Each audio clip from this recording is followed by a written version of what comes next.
I am delighted to introduce our 25th speaker, Dr. Elizabeth Lambourn, Professor of Material Histories at De Montfort University in Leicester in the UK. She is a medieval historian of South Asia and the Indian Ocean world and is committed to the interdisciplinary and cross-cultural study of history. She has published widely on varied aspects of artifacts, animals, people, and ideas around the Indian Ocean area.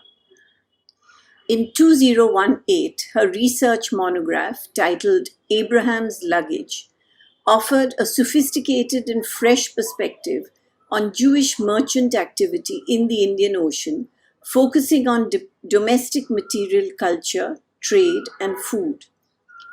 More recently, she edited and contributed to A Cultural History of the Sea in the Medieval Ages, 800 to 1450 CE, for Bloomsbury Academic.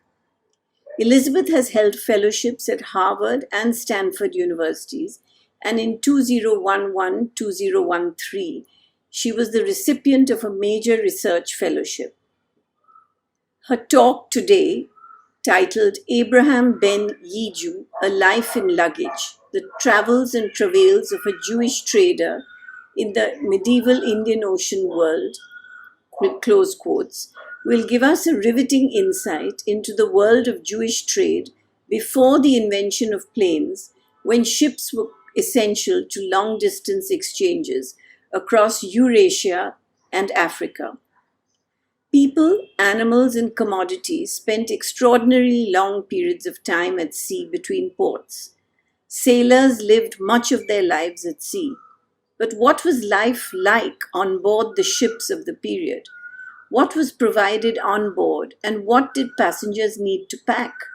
Most importantly, how did their luggage vary, by class or by faith?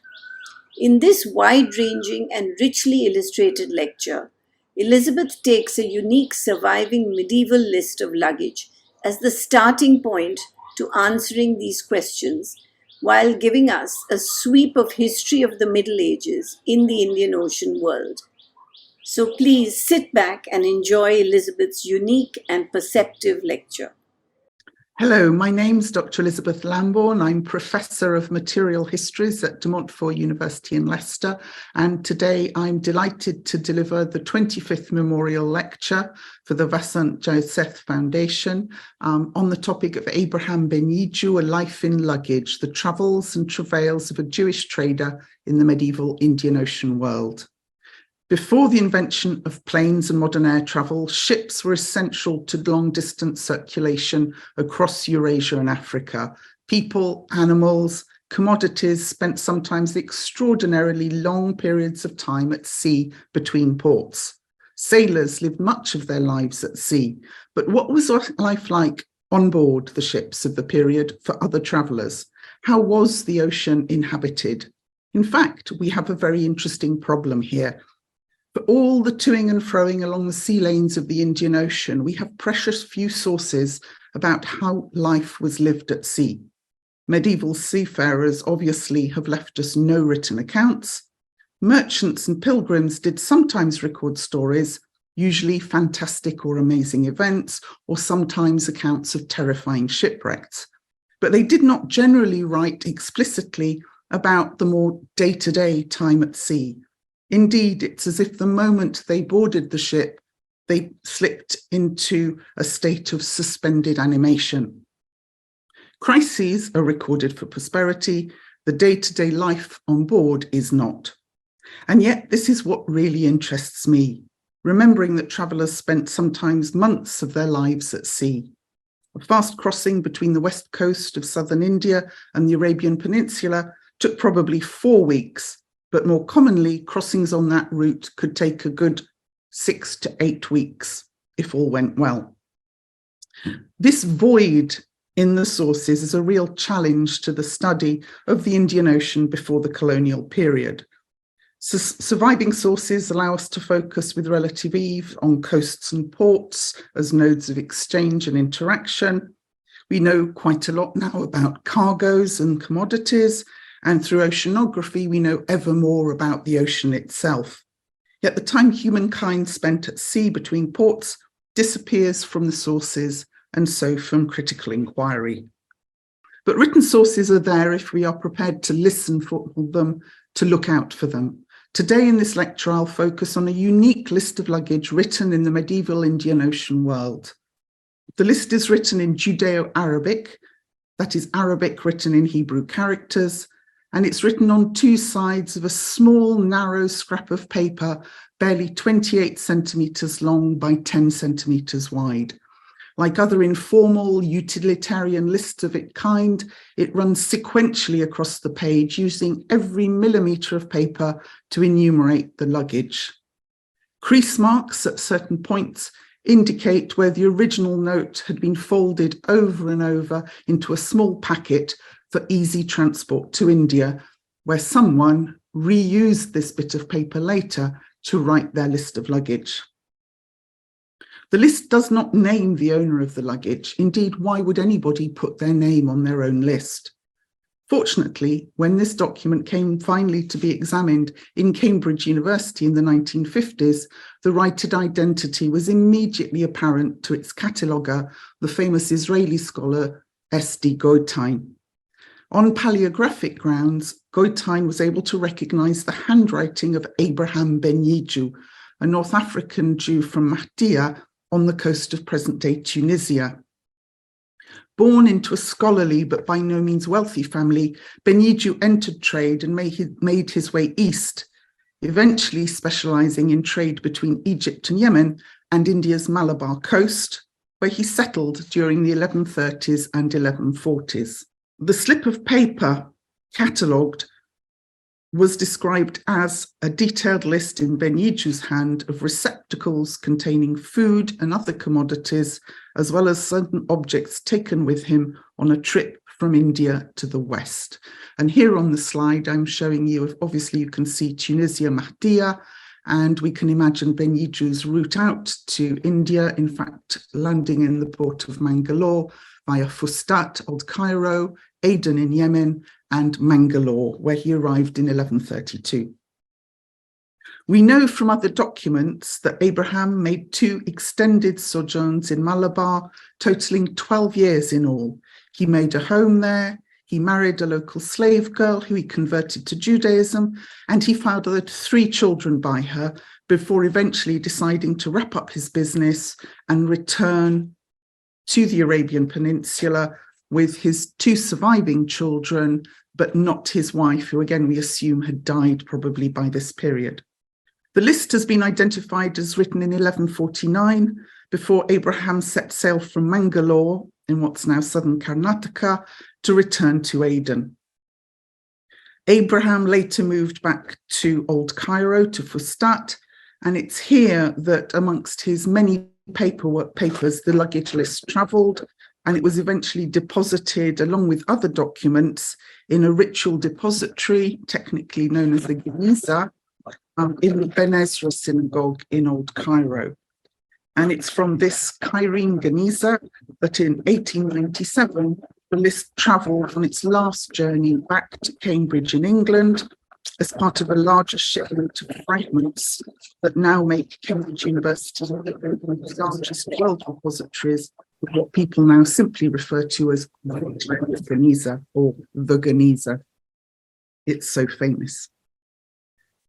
Once it arrived in Cambridge in the late 19th century, this fragment was almost completely forgotten until the 1950s, when it was catalogued by Goitein as part of his interest in what he called the documentary Geniza, so fragments that contained letters and other documents. It was forgotten again after his cataloguing, and it only really came to popular attention in 2008 when it was published in English translation in the collection of documents titled India Traders of the Middle Ages, Documents from the Cairo Geniza, India Book Part 1, published by Goitein with extensive edition and completion work done by Mordecai Akiva Friedman. To describe the list as detailed is an understatement.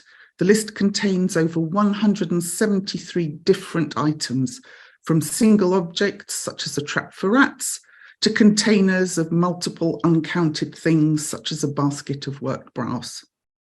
Perhaps now is a good time as any to read the list. Some of the Indian Arabic words will be unfamiliar to you, but they should be self-explanatory in the context. In cases of gaps in the text, I've simply marked the readable letters, but there are quite a few instances, particularly towards the end, where we still don't understand exactly what was written. And just in case you need to know, a gunny, the word I'll use, is the Anglo-Indian word for a sack. And I decided to use it because it derives from the Sanskrit goni and entered then both into Judeo-Arabic at the period and into modern, well, Anglo-Indian by the colonial period. So here is this very long list. Bear with me, please.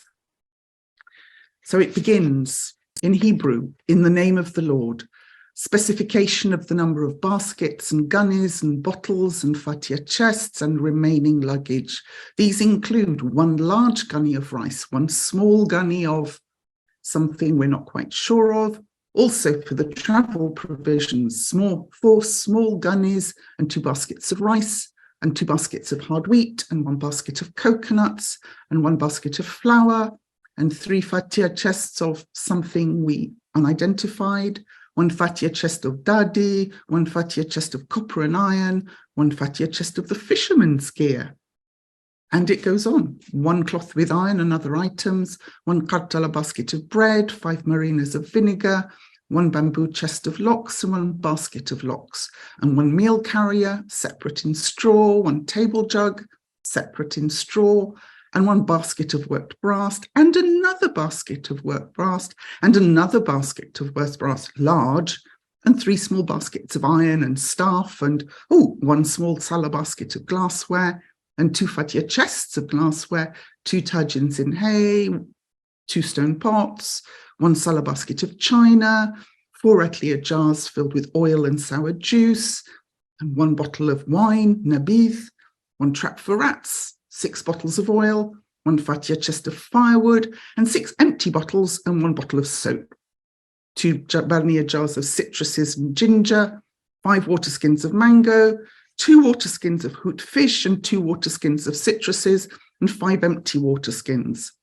And the sala basket of bread, 1 large tabak, 3 ladles, and 1 large ladle.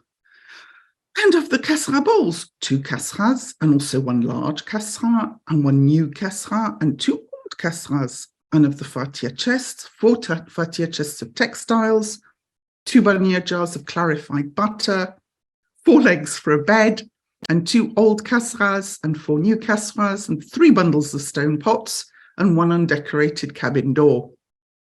And with the nahuda abul somebody, 1 mihla bowl, 1 mauja, 4 kasra bowls, planks for the cabin, 3 planks for beds, and 4 ridans, again a term we're not sure of, 1 plank for a kursi, which is a chair, and 6 somethings and other stuff. And of the copper, 1 table jug, and 1 turgin, and 1 basin and ewer, and 3 talam platters, 20 carpets, 1 iron lamp, 2 strips of leather, and the farasila, 1 coconut scraper, 7 somethings, 1 mizar wrap, and other things with the Nahuda Abul Faraj. When I first came across this list, writing a review of Goitein and Friedman's book back in 2009, I was fascinated by this list, but really at a loss as what to do with it. I recognized its unique potential. This is, as far as we know, the only list of luggage from the Indian Ocean world before the 18th or 19th centuries. It's a remarkable, unique piece of ephemera, one that becomes a usable historical document thanks to Goitein's identification of the handwriting. Through that, it becomes attributable to a specific person, it becomes datable, and it becomes locatable. But how does one write about a list? Writing about lists easily generates further lists. Lists are, for me at least, fun to read. They have almost a mesmeric quality if they're relatively short. And I'm sure by the end of me reading that, you were both fascinated by some of the details, but at points wondering, this is a really long list to read. A book-length list clearly doesn't work outside specific contexts. We could think of the telephone directory, which we never read cover to cover anyway, and has now disappeared. So what can this list tell us about the inhabitation of the ocean, and how might I be able to use it as a source for a book without writing another list? We can see here things that are packed after a life in India, but we need to ask ourselves also what was packed for the journey, specifically for this time at sea. My methodological solution, the key to unlocking this list, came from, for me, an unusual direction. It was in fact an ethnographer writing about the contemporary suitcase, so a scholar that part of a growing body of work about transport geography and related areas, who opened the possibilities for me. In a 2016 study of packing a suitcase, it was the scholar Orvar Löfgren who observed that the suitcase looks ahead, but also backwards. People pack continuities. Suitcases and the things they contain, so luggage, are diachronic. They give us two times. This insight was the starting point for a biographical structure to my study, tracing Ben Yiju's life from North Africa to India and back, but giving me this unique opportunity to place a substantial focus on the things in Abraham's suitcase, so his luggage, that look ahead, as Löfgren puts it, looking ahead to life on the ship, carrying Ben Yiju and his family, his daughter and son, back to Yemen. In the time available in this lecture, I'll focus on just a few of the insights this list offers and how they relate not only to the life of this one individual, but to the broader human experience of travel in the pre-modern Indian Ocean. In the context of a public lecture like this, I am going to cheat a little bit and allow myself the use of visual imagery and written sources that are not strictly contemporary with the list. Not all the pictures I'm going to show you or the quotes come from 12th century sources. The truth is we have few images of this region in the 12th century, and many travel accounts are actually slightly later. But I will restrict myself geographically, if not chronologically, to material from the Indian Ocean world and wherever possible from the Western Indian Ocean. So I'm going to begin perhaps what might seem to you a strange place with actually packing for the journey, the inevitable preamble to all travel. Now, we have a few sources that talk about this stage of travel. We have a very lovely 8th century Jaina romance from southern India, the Kuvalaya Mala, which lists typical preparatives before departure, such as loading water and firewood, putting furniture on the deck of the ship, and then describes in beautiful detail the way that the ship is blessed and sails off to fanfare from drums and other instruments. We also have another document from the Cairo Geniza, a letter of Abraham's near contemporary, the trader Alan bin Hassun, who describes setting out from Kollam in Kerala and describes how they provisioned us with water and firewood. But you'll see that the problem with these sources is that they're either, as in the first case, literary tropes written by an author far removed from the actual act of loading luggage or preparing the ship, or they come from accounts of letters written after the event on land. So what particularly fascinates me about this list of luggage is that it is very evidently written during the process of packing and perhaps loading the ship. Multiple graphic aspects of the text embody the writer's physical movements and evidence Abraham's hurry and perhaps rising panic as he deals with everything he has to load. It's important in this context to emphasize that this is not a formal document connected to the lading of the ship or its departure from customs in Mangalore. It's what we're looking at here are personal notations for the writer's benefit, perhaps to check everything's there during the different stages of the journey. We know that this is not a formal document, or very probably not a formal draft for something more formal, because Abraham Ben Yiju didn't write on a virgin piece of paper, but on scrap paper. It's one of the many pieces of precious paper that he held on to, because paper was very difficult to obtain in southern India at this period.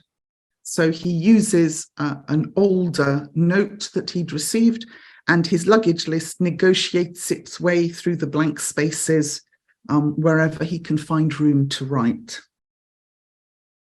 So on the right, you have the first page, the first side of Abraham Ben Yiju's list of luggage. But if you're wondering why the shelf number is upside down at the top, that's because this actually appears on the back of the earlier note. And so when this document was catalogued, they took the earlier note and the direction it was written in as the first page and the direction of it, which is in itself very interesting. So I hope you can see through the character number 1 at the top on the right that the list begins on the almost blank verso of the earlier note, and Ben Yiju opens with the blessing in the name of the Lord, and you can see that in really clear dark ink written out. He writes with a purposeful hand, even giving his list a title. He calls it Specification of the Number of Baskets and Gunnies and Bottles and Fatia Chests and Remaining Luggage. He also begins writing, you can see lines 1 to 26 indicated by a red arrow going downwards on the right. He begins with good spacing between the lines and between the individual words. For information, in the medieval Middle East, people wrote continuing the writing postures of antiquity. So people would write sitting on the ground, resting their paper or whichever surface they were writing on a wooden board known as a labha, with a pot of ink by their side on the floor. And this is probably how our writer began his list. We can judge that from the firm, clear writing, the neat lines, and the clear spacing of the letters. Quickly, though, if we continue reading beyond line 26, we can see that the considered writing gives way to smaller letters, tighter lines, as Ben Yiju realizes that he's running out of blank paper.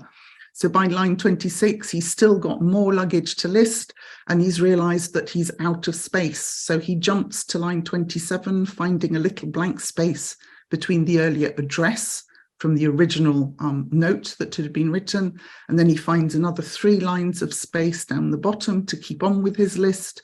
But then if you notice at the top, lines 31, 32, he goes right up to a tiny little blank space at the top.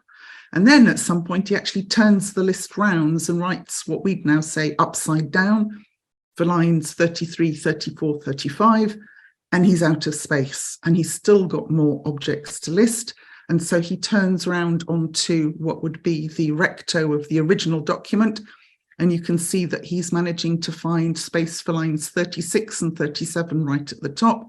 But by lines 38, 39, as he still has more to write, he's actually using the margin of the paper to continue writing. And hopefully you can see from looking at these photographs of the original document, you can now understand why we have those gaps in the text. You can see both in the main body of the piece of paper, holes where the text has been, where the paper has literally been worn away, and so we're missing words. But you can also see how on the margin of the end of the list, so on the left here, you can see that the margin's been eaten away, but also that the writing becomes incredibly tiny. We can see that he's probably far away now from his ink pot. He must be standing up at this stage because he's writing in very faded ink. He's not finding time to go back to replenish his quill and or his reed pen. And so we have lots of holes in the final lines.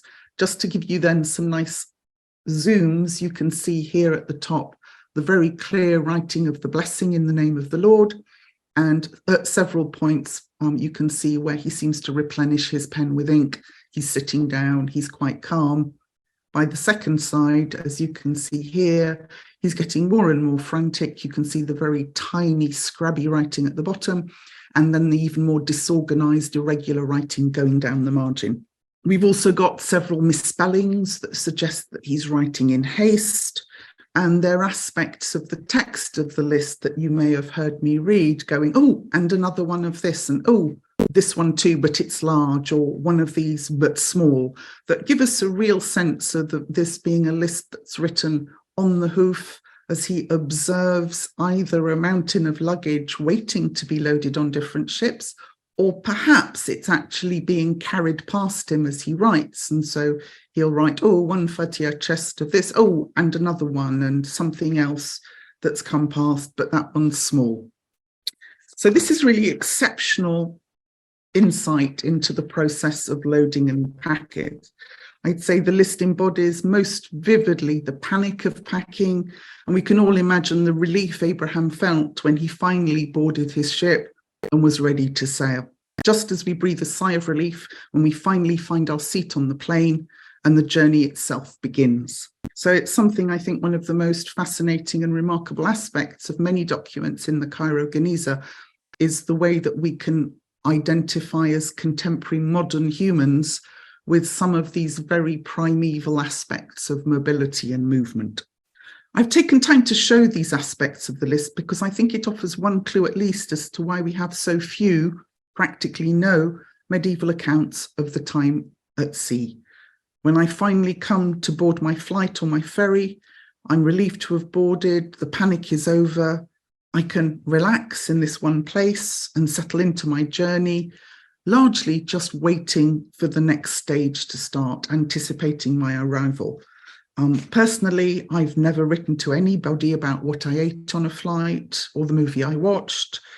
Like medieval travellers, I too enter a state of suspended animation until the logistics and practicality of travel take over once again on my arrival.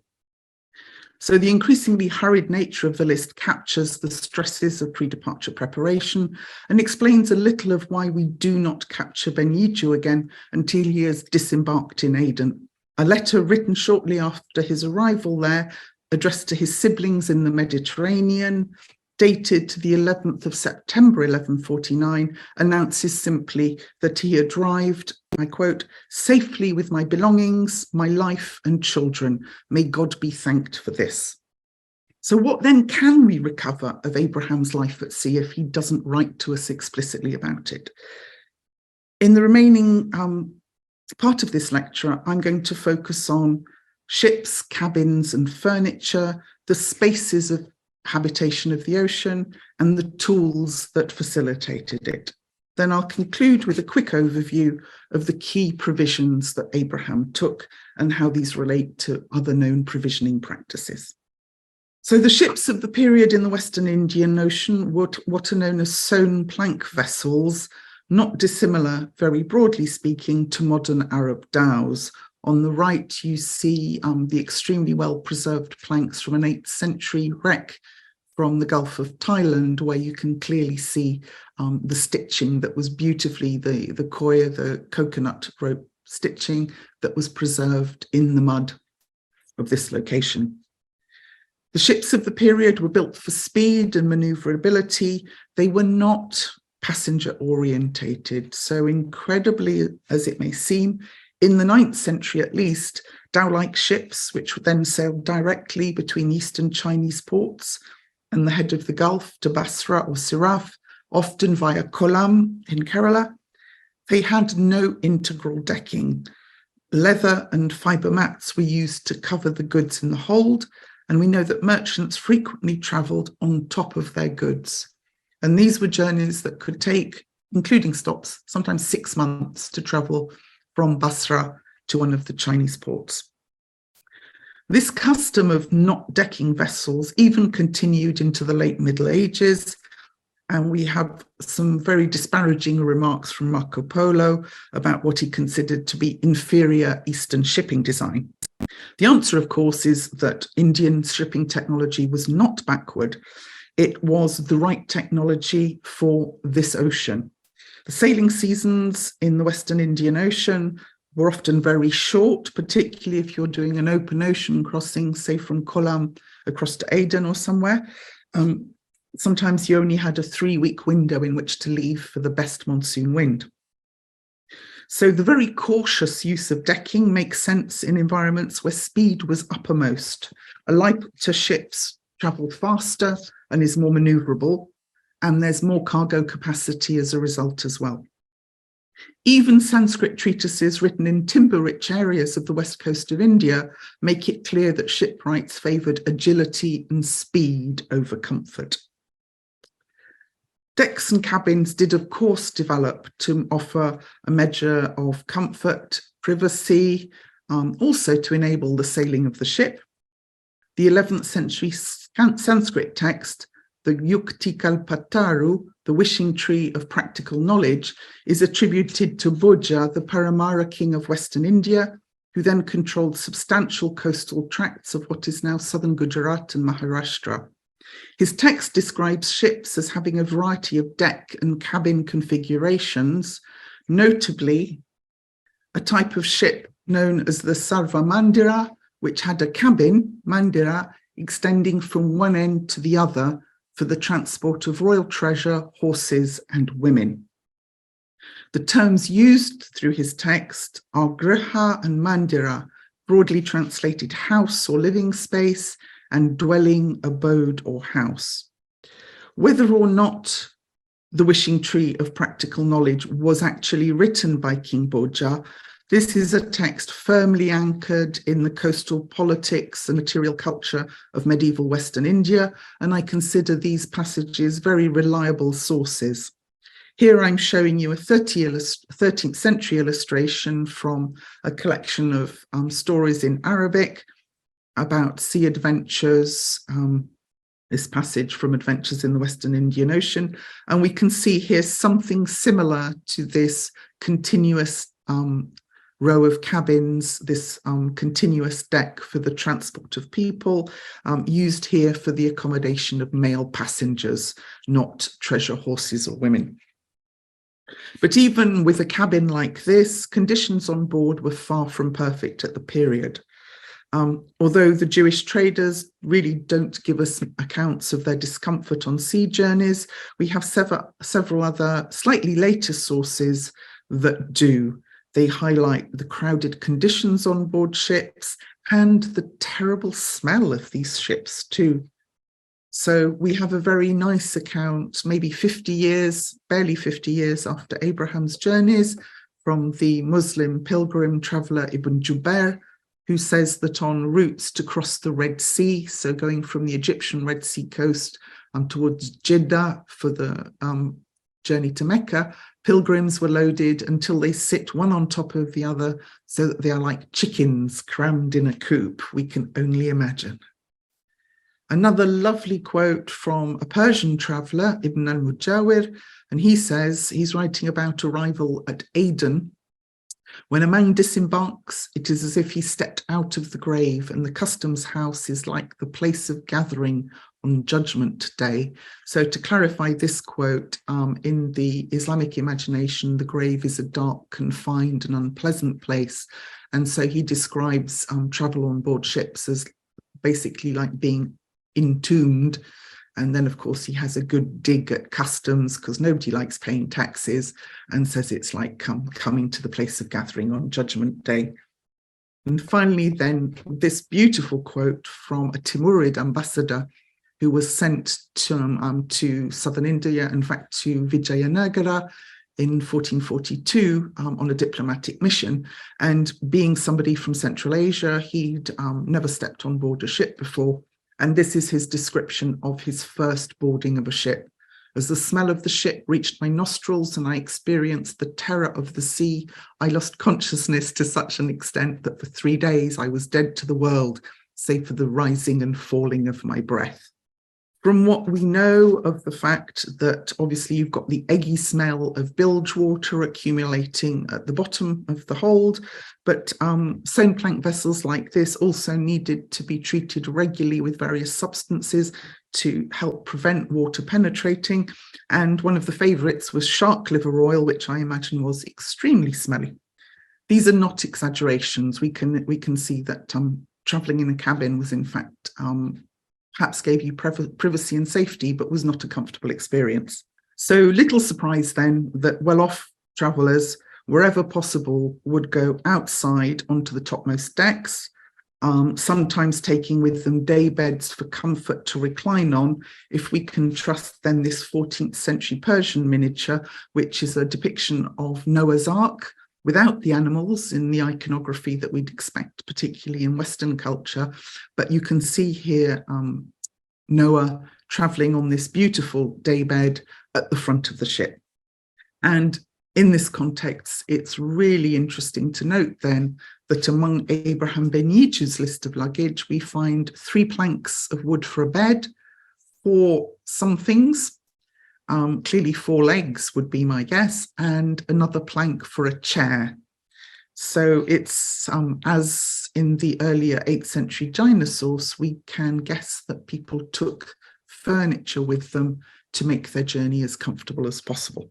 Overcrowding and unescapable smells aside, life on board ship was otherwise lived very much as it was on land, sleeping, cooking and eating, washing, being ill, passing the time with games or reading, when the weather allowed, fishing, where shoals of fish were encountered, and that explains in the list the presence, I would suggest, of fishing gear, and of course praying, celebrating major festivals.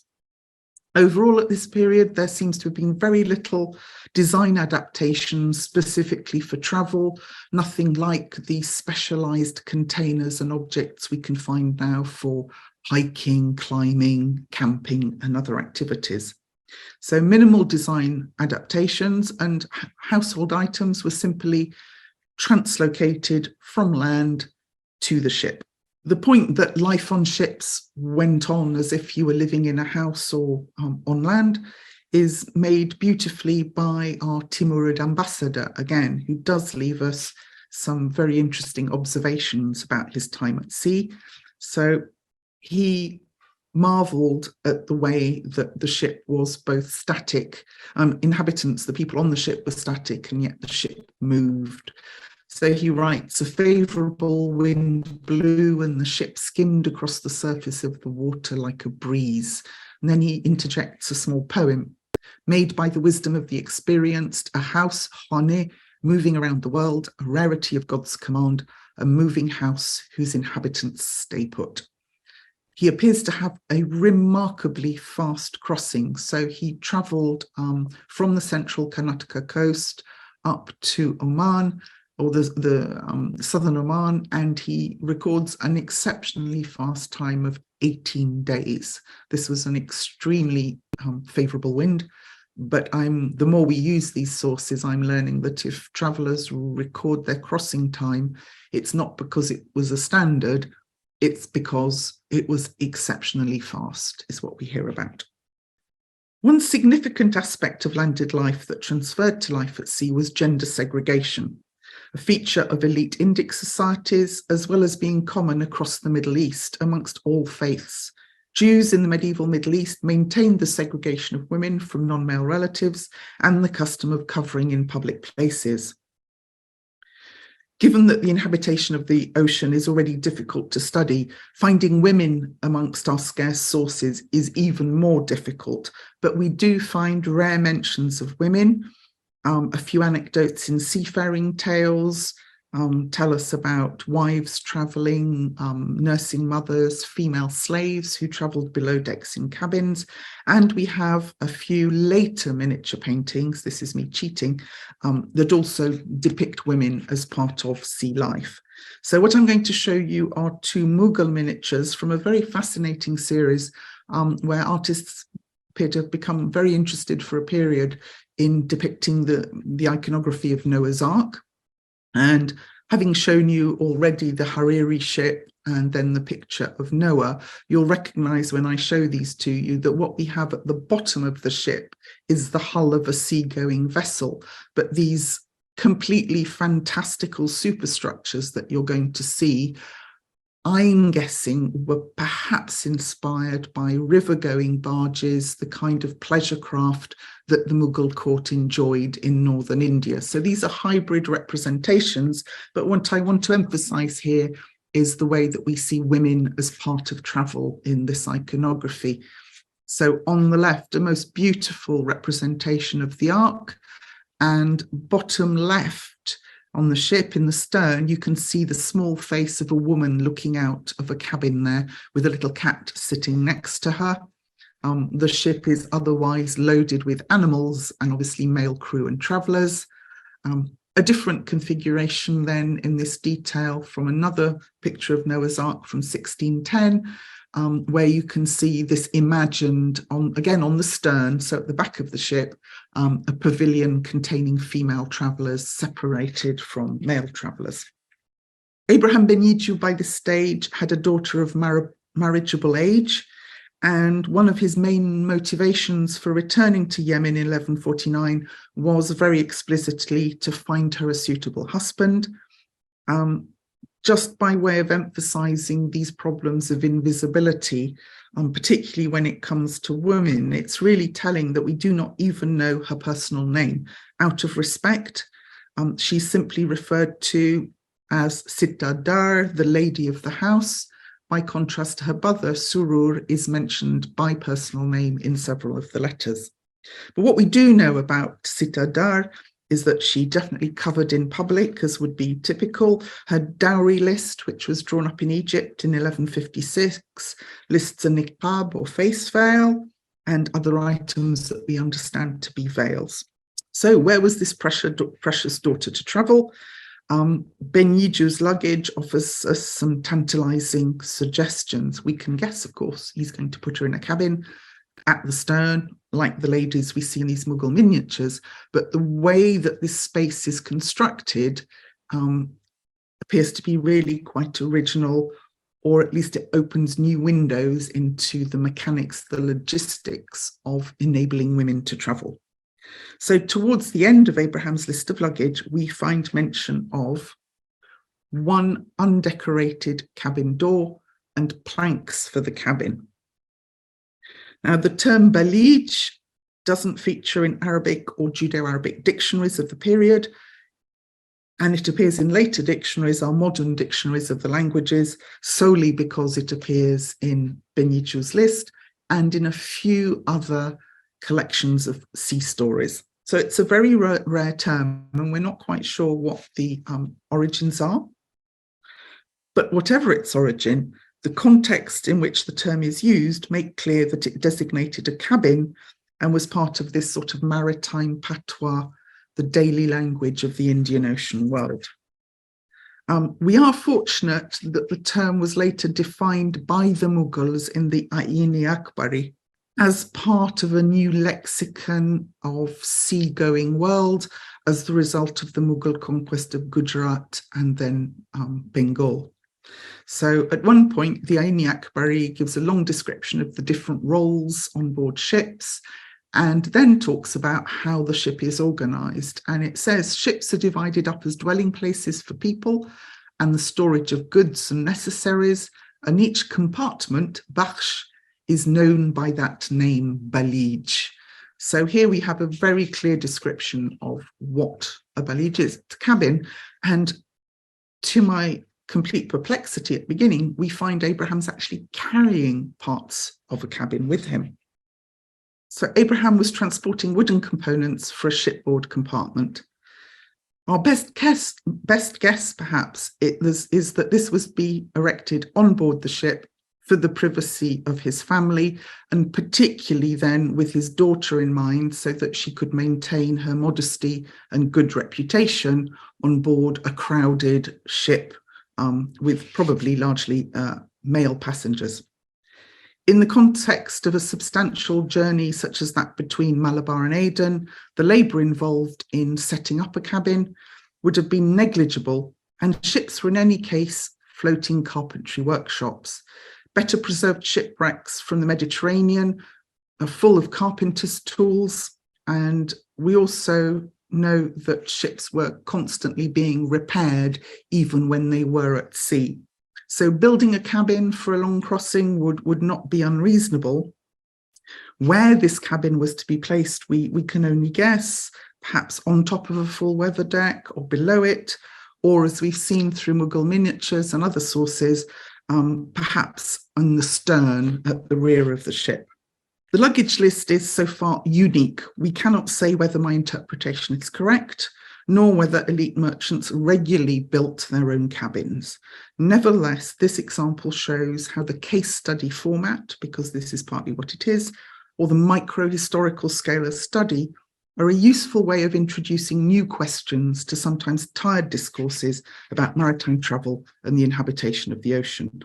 And by asking questions that do not yet have firm answers, we, historians of text, can perhaps help maritime archaeologists to recognise features in future wrecks or revise their interpretation of known shipwreck structures to contemplate the possibility of these dismountable, installable cabins.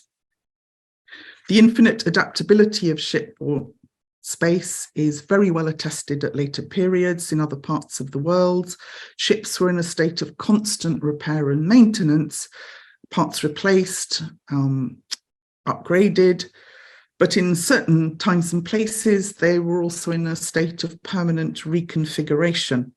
And the historian William Hastie has looked at some of these practices in pirate ships in the Atlantic world, and he's noticed that when craft were captured by pirate ships, they were systematically stripped of internal divisions in order to make them as light as possible. So there we have a reverse process, not adding in divisions and compartments, but taking them away to make the ship as light as possible.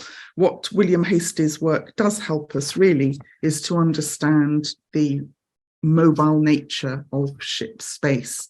And he encourages us to see a ship as a space defined by process, a site wherein form and function were subject to continual negotiation, reimagined and reshaped by social, political, and practical imperatives.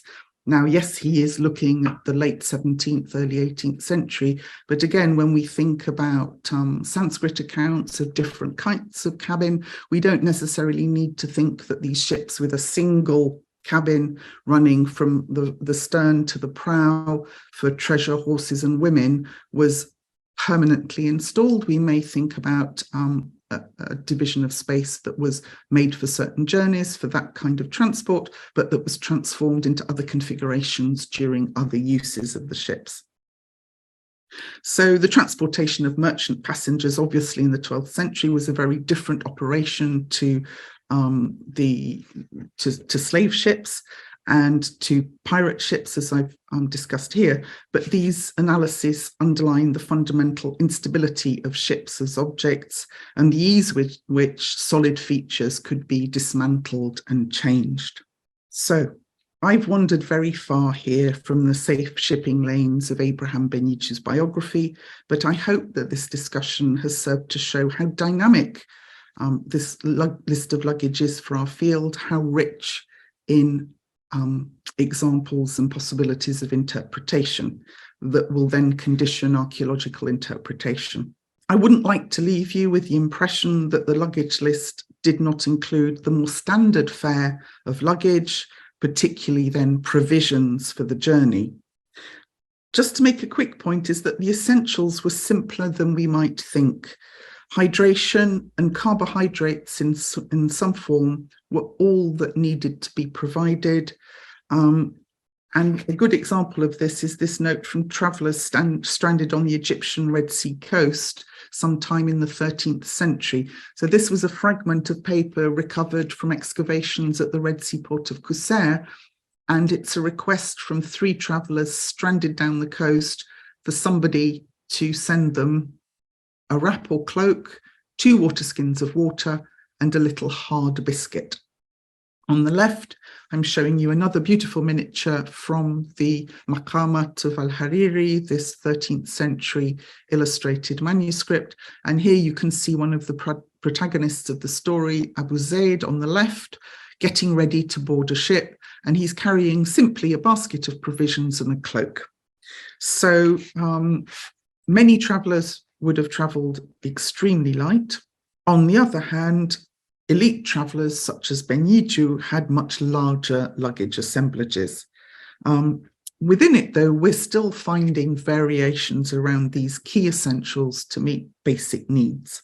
I've obviously already mentioned the cabin that he's going to be constructing, and we can see that as, in a way, a sophisticated equivalent of the cloak, somewhere, so obviously for shelter and degree of privacy. But we also find in the list simpler things. So, very importantly, since on the ships of the period there are no galleys, no popular provisioning, empty vessels for fresh water, which was always loaded at the last minute. So he specifically lists as empty 5 water skins and 6 bottles. And we also find then a basket of coconuts, and coconuts were widely used as an alternative form of hydration on board ship.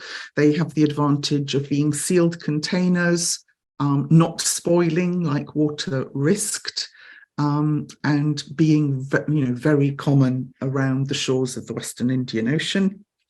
In Yiju's case, the carbohydrate of choice is not ship's biscuits, dried pak, but rice. So he's very early on in the list. You can see here 1 large gunny of rice, 4 small gunnies, and 2 baskets of rice. There's a big discussion to be had about how large is a sack, but we can tell that rice is going to be one of his key provisions there. What's interesting in the list, though, is that we see that he's carrying wheat in different forms. Now, wheat was the preferred carbohydrate of Mediterranean travellers. Pak, dried biscuit made from wheat, is what the stranded travellers also requested. And so in the list, we can see then 2 baskets of hard wheat, unprocessed wheat, a basket of flour, semi-prepared wheat, and then on line 24, actually a basket of baked bread that's travelling with him. And this is something that really is very fascinating, because it seems to signal the dietary habits and preferences of Jewish traders, people from the Mediterranean. And of course, we also have, as one might expect, a whole range of preserved foods that supplement the rice. So we have a variety of what we might term pickles or chutneys, citrus and ginger pickles, mango pickles, citrus pickles, and also 2 water skins of a type of preserved fish, which would provide some protein during the journey. And of course, I've mentioned the presence of this fishing gear, and we know from several accounts that travellers would fish if they came across a shoal of fish. And of course, a little luxury, perhaps 1 bottle of wine, mentioned there on line 18. So as I was saying, there are no watering stops or provisioning stops between the Luggage Islands off the coast of Mangalore and then the Arabian coast. So ships and travellers in the Indian Ocean really were expected to be entirely autonomous, to carry everything they would need in terms of food, fuel for cooking, bedding, furnitures, and any other luxuries they want. Long sea voyages generated a huge amount of personal luggage and required substantial storage space, especially for fresh water. So although we get lots of accounts of shipwrecks, actually the greatest danger at sea was dehydration from a journey taking too long and the ship running out of water. Experimental archaeology undertaken as part of the Jewel of Muscat project, so that was the reconstruction of a 9th century stone plank ship, which sailed from Oman to Singapore, showed that the 17 crew members needed to sail the ship on a month-long crossing between Muscat and Kollam required almost 2 metric tons of water for their journey. So they're drinking about 4 litres of water a day, which isn't that much given the labour involved in sailing a ship. But that crew alone will need 1,900 litres of water.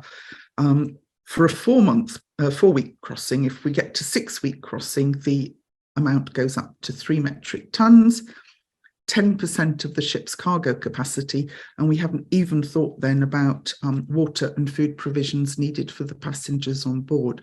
So it makes the point that these were long, complex journeys to make by boat, but they were also extremely challenging to plan and provision for, because if you ran out of supplies, you had to rely on the kindness of your fellow travellers to supplement you. There's a nice account in Ibn Battuta of him running out of supplies because he hadn't calculated properly. So we can perhaps understand then why this list has that sense of slight panic and urgency about it, because making a record for personal notation of the items travelling on board this ship was not simply a question of making sure that your property was clearly listed so you didn't lose anything. Not packing correctly, losing one of your items of provisioning, particularly I'd say empty vessels for fresh water, could really involve serious hardship, and in other cases could be a matter of life or death. So I hope then this has given you an insight into the travels and travails of this one Jewish merchant, but also given you a nice idea of how from this one man we can understand more general patterns about travel at the period. Thank you.